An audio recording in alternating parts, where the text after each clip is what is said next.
everyone, welcome to Alf's Little Craftery. I'm Alf and it's great to have you here. Today I'm going to show you how to save your tea bags so that you can use them in your crafting projects or in your junk journaling. I've found ways to use tea bags to complement ephemera or to make bookmarks, altered playing cards, artist trading cards and even greeting cards. You can use them in almost anything in your crafting, and when I show you how easy it is to start saving them, you'll never want to throw out another tea bag again. Firstly, let me show you some of the bags I've saved and how different they all look. You can see the nice little patterns they've got here. All of them are different. Some of them are very plain. Some of them are different colors. Look at the difference in that color from that one to that one. They've all got different patterns depending on how long I've also left the tea in them for. I wonder if, you know how they read tea leaves, how clairvoyants read tea leaves? I wonder if in the future they'll be reading the patterns on tea bags because they're all different. They're also different colors. Look at this one. So this one's quite nice, and this was a blueberry one. You see the difference in that color? It's amazing.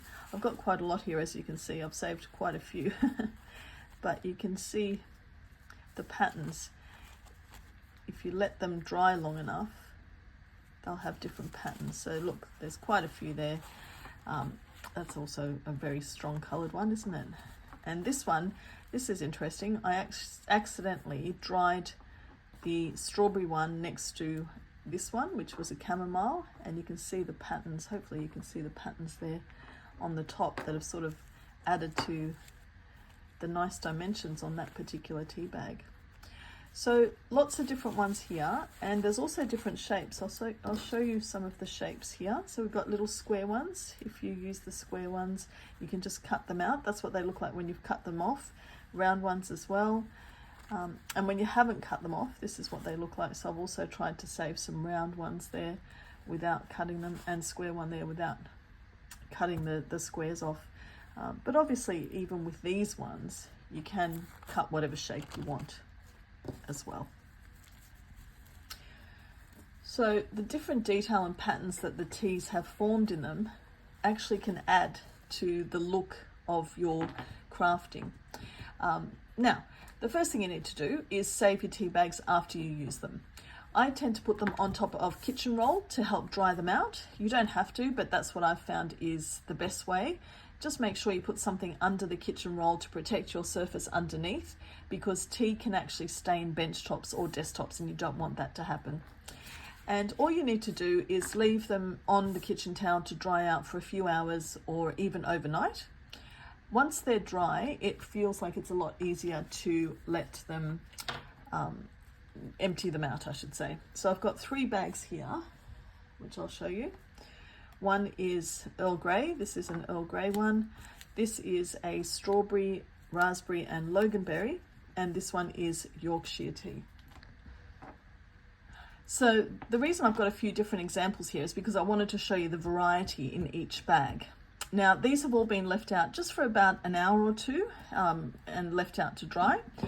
Don't leave them for more than a couple of days because I did that once, and they actually, I got too busy, and what I found was they had all gone moldy, so I had to throw them all out. So don't leave them for more than, if you can, no more than 24 hours or so. So it's really easy. All you need to do is snip the top off like this, and I just cut it just under where the little tie is, or the staple is, you can see there. And the reason I do that is because I really like these little bits that stick out. So you probably noticed all my tea bags have these little bits sticking out of them, and I think they just add a little bit of extra something when you're crafting. But if you don't like them, of course, you can either cut them off later or you can cut this down a little bit lower. But I tend to leave them on there. So you can see, because I've left it to dry on a kitchen towel and I've left it there for a couple of hours, the tea just sort of comes off really nice and easy like this, and you can just sort of scrape it off a little bit.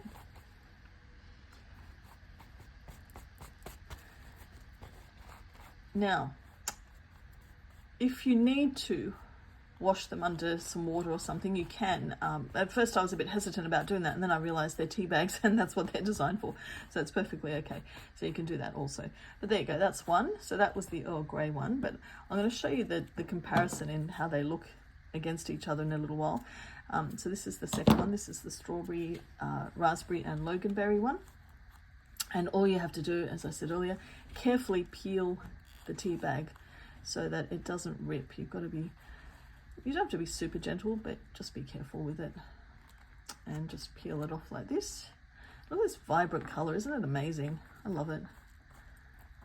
I really like this. You can also ink them, and I will show you how to do that in just a little while, or what they look like when you ink them in a few minutes too. But this one's now fruity teas I find are a little bit more stubborn to get off than the other teas.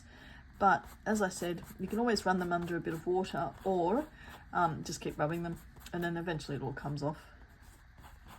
So there we go, that's the strawberry one done. And then the last one, now this one does have a staple here, I don't know if you can see that, but it's got a staple on the top, so I'll just cut just above the staple, the Yorkshire tea. I'll just keep the tea tags so that you can see the difference between the three of them when I'm done. Okay, so that one, see how easy that comes off? That's really easy. The Yorkshire tea, the powder is really fine, so it just sort of seems to come off really nice and quick. Okay, I'll just get this out of the way here. And what I'll do is I'll get a piece of paper so you can see the difference between the three bags that I've just done. So that was the Yorkshire. This was the strawberry, raspberry and loganberry. And that is the Earl Grey. Now, Earl Grey and Yorkshire sometimes come out similar, but what I want to do is show you here. This was actually a chamomile, so I don't know if you can see the difference there. Well, it was a chamomile that got stained with a bit of pink, but you can see how it's almost white compared to some of these. So you got the Yorkshire tea there, which is quite brown, but I'll see if I can find one that didn't get stained to show you. Here we go. So this was a chamomile tea, and you can see, I'll just put it against the Yorkshire tea so you can see the difference in those colours. But I did mention earlier that you can also stain them, so I'm going to show you some of the staining. Now this is distress ink. I just got this from Craft Online actually. It seems to be the best place I find to get this distress ink, because you get the bigger one, which is almost 3x3, and it's very good value, and I found it to be very good to buy there. Now what I'm going to do is take these away,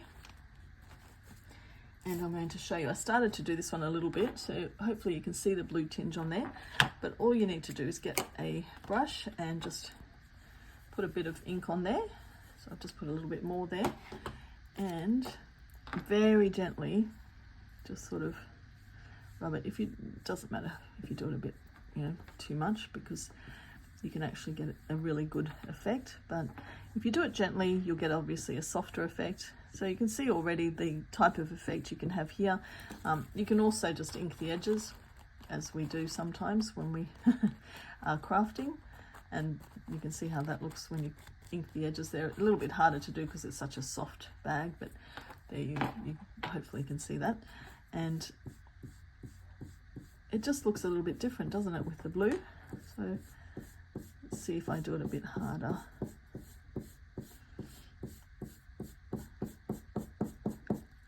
There we go, that's looking interesting, isn't it? You can see how you may be able to have different effects on your journaling when you ink the tea bags. So that's got all the blue on it. Let's see if I can just do, actually, I'll get another one. I'm not really happy with that, I'll be honest. Let's find another lighter coloured one here. Let's see what this looks like. Just do it gently.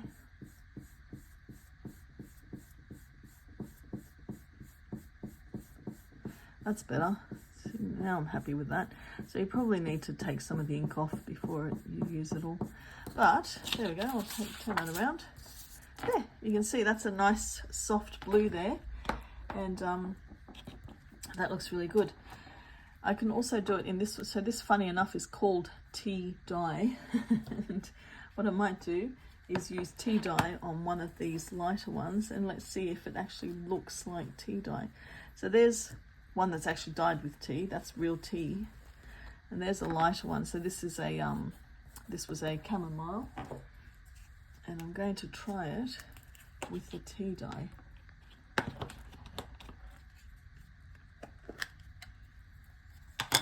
Okay, so here we go.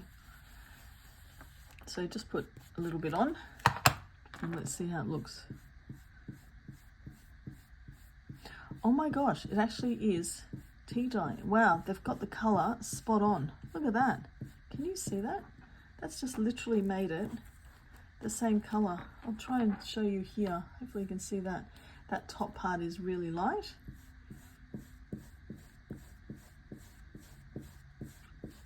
Wow, I can't believe it. These people need a standing ovation for that. That is actually tea dye colour. I'm impressed. Well done. Well done. Okay, so there you go. So there's just a little quick video on how to save your tea bags for junk journaling or for crafting or whatever it is that you're doing. And what I'm going to do is over the coming weeks, I'm going to show you some ideas of things that I've thought of to make with these and things that I've made in the past with them as well. You can see I'm a little bit obsessed with saving them.